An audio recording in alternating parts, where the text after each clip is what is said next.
that were pretty rude that I sent to Stacy, and then she turned around and showed my daughters those text messages. My daughters didn't need to see that.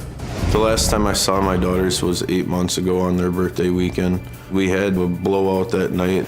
They told me that their stepdad was more like their real dad, and that's what really set me off. I was on the phone with Stacy. She told me that I should just go ahead and kill myself because my daughters would be better off without me. My daughters have blocked me on multiple social media platforms. My daughters have made this decision based on input from their mom and from their stepdad. I know that Stacy and the girls think that I'd stalk my daughters, but that's not the case. I was playing frisbee golf and saw my daughters practicing for band. I sat on a picnic bench and I watched them. I took a few pictures of them, but I had no intentions of going up and talking to them. My relationship with my daughters is broken, and I feel that it's everyone's fault. Well, Chad, thanks for joining us. You've been listening, right? Yes, I have. Why do you think that Stacy has interfered with your relationship? For one, big thing is the text message that she showed my daughters. What was the essence of that message? Because that one we don't have. What was the guts of that was toxic for them to see? I called her a word, okay. A bitch. So you spoke derogatorily about her in anger? Yeah, very much okay. so. Yep. All right. And she showed that to the girls? Correct. Uh-huh. Is that true? No. The message that I showed Autumn was just his explanation to me about the social media posts he was posting about toward me. Mm-hmm.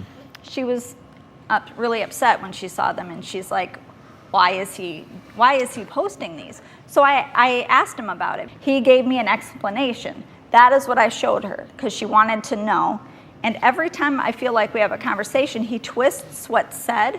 I mean, I'm not always nice to him either. I have a temper, and I feel like I protect my daughters. So, I mean, she saw both sides, and that's what I wanted her to see. I didn't want her to feel like either one of us were twisting the reason.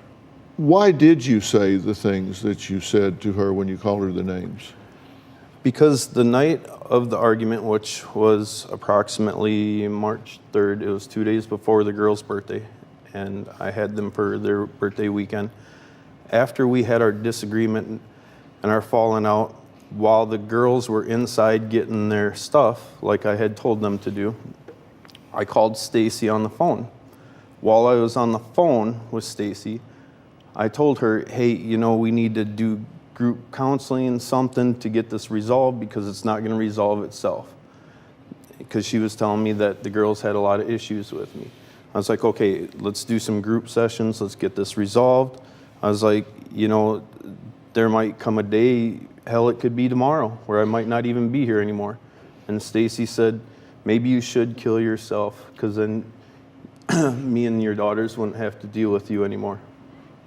Mm-hmm. I never, ever said those words to you. I know what I heard that night. I know that's what you heard. And I can't prove it because it was over the phone and not in text messages, so the words weren't there like...